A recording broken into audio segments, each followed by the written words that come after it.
Ken Fain Island Carpet Tile and Hardwood. Today I was out measuring a basement. Not a lot of visible irregularities, but as I was walking around, feeling with my feet, I have incredibly sensitive feet, I could tell that there were dips and humps in the floor. So if this customer wanted to put down a floating floor, either luxury vinyl plank, wood, modular linoleum, they would have to use self-leveler to prepare the floor. And that can, under some circumstances, be very expensive. I told them sometimes in cases where you don't want to spend a lot of money on floor preparation, try a cushioned vinyl floor. This is like your old sheet vinyl, except it has a cushion back, it comes 13 foot wide, and the best part about it is you don't have to glue it down. You can just lay it down.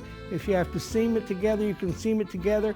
But very often, this is the best solution to an uneven basement floor where you might not want to spend the money doing a lot of expensive floor prep. So even though sheet vinyl is the poor stepchild in our industry, it does have a place in situations where you can't or don't want to do a lot of preparation on the floor. You should look at it. Ken Fain Island Carpet Tile and Hardwoods.